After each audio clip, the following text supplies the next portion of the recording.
Welcome back to the channel. In today's video, we'll be kind of looking into the pay-to-win versus the free-to-play aspects of anime Vanguards, and just looking into whether or not it's just blatantly pay-to-play, similar to Anime Adventures, where it was pretty much a pay-to-play game. In Anime Adventures, if you wanted to get far in the game, or if you wanted to progress onto like a leaderboard sort of like run or really progress far, you kind of needed these mythical traits and whatnot.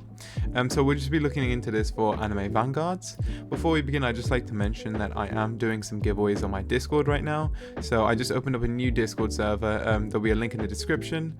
Yeah, we'll be doing a bunch of giveaways on there. Right now, I think we have one running for VIP, but there's like 6 people in there. So putting the link here. We'll be doing a bunch more of those later on. But yeah, let's just begin. What we're going to be looking at is the free aspects. In regards to that, let's just look at what we get for free in the game. Now, looking into the sort of free-to-play aspect, we can see there are a number of like trait rerolls that are given away for free. For example, the achievements, you get 11 from each one of the acts you complete in nightmare mode, so the hard difficulty. So all 3 of these you'll get 11, and then the paragon ones you each get 18 for. So that's 54 trait rerolls just from these 3, and you'll also get 33 from these alone. The battle pass will give you about 7 trait rerolls for free. And there's also a code out which will also give you 5 trait rerolls for free. So you'll get about 99 trait rerolls straight free without having to do any of the challenges. So you can still earn some from challenges. Oh, and you also get 1 from Madara when you speak to him for the first time. So that's 100 just off of the basic stuff without any challenges. But there are challenges that will give you trait rerolls daily, and the hourly ones or half hourly ones. This is not including the ones that you'll get from the level milestones. The level milestones ones will give you around, let's check. That should give you around about 114. I feel like I might have messed up on my maths there, but that's another 114 straight off the bat just by getting to level 100 and just 100. So that should be around about 214 just off of those. If I'm correct, I might be a bit wrong with that. Okay, and if we look at gems, we have about 8k gems worth of codes out so far, and we'll also get about 4,000 gems just by completing the pass.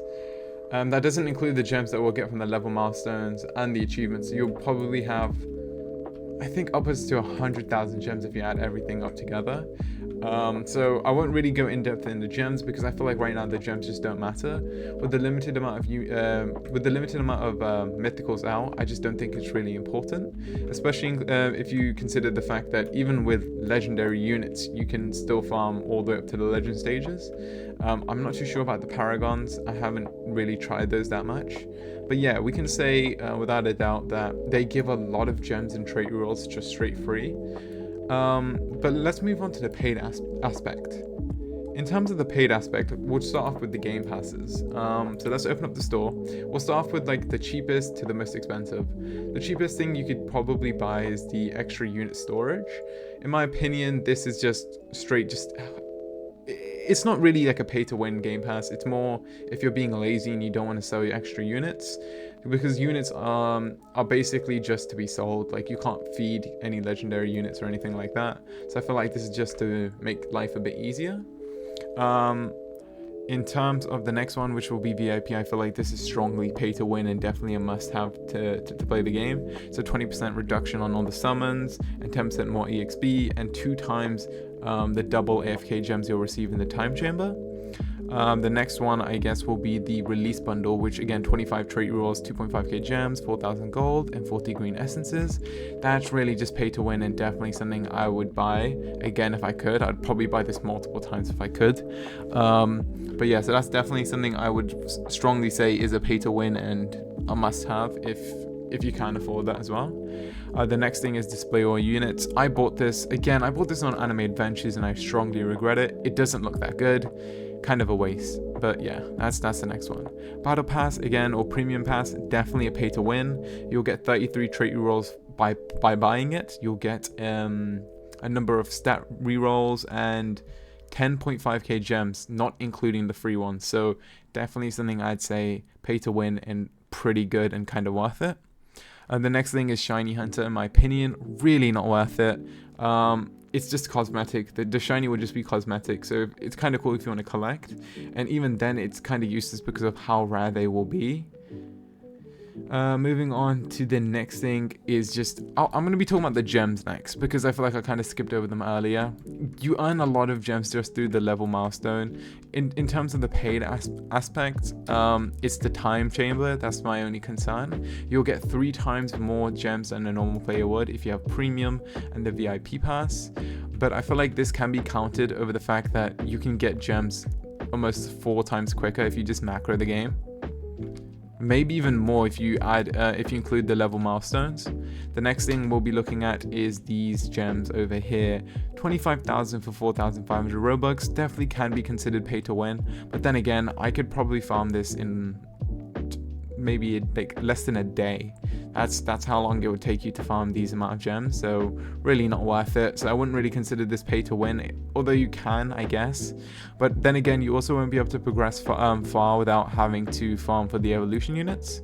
Next thing is super lucky and extra lucky.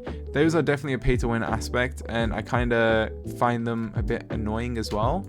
Although now I'm at a point where I'm just going to be rolling through the banners without buying any of these. I don't really need to with the amount of gems you can earn in the game, and obviously the collection and all the other like sort of things you can use to earn gems, it's just not worth buying in my opinion.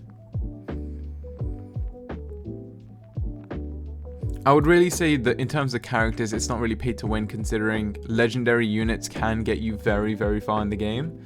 And again, codes are a lot more generous. You can get trait rerolls, thousands of gems. Like, it's a lot more generous. But yeah, that's definitely one of the things I would consider in why I would believe that, in my opinion, I believe the game is not pay to win. Like, it's just straight up just not pay to win yet. And the only reason I'll say this is because I haven't spent I have spent a lot of Robux. I would say from the amount that I've spent, I've gained 33, 25. I think if I go through to my store, the only thing I've purchased that would give me trait rerolls is the premium pass and the release bundle, which would have given me a total of 57 trait rerolls. So the Robux I have spent have gone through around 57 trait rerolls. I did get Monarch before that, so I have gotten and I've wasted quite a lot of trait rerolls on Speedwagon, which I've gotten 3 mythicals on. I would say even without spending money, I have gotten a mythical, which was Monarch, which is the equivalent of unique in Anime Adventures. One thing I'll also say, which I believe makes it not so pay to win, is the fact that you can traits other than unique can be better than unique. Like ethereal is arguably a better like trait for your units other than Monarch. So I will definitely say that in terms of trait chances, there's definitely a lot better chances in this game than there are in Anime Adventures. This might also just be the fact that we get so many more free trait rerolls that it kind of replaces that fact. But again, you can easily pay to win for these trait rerolls.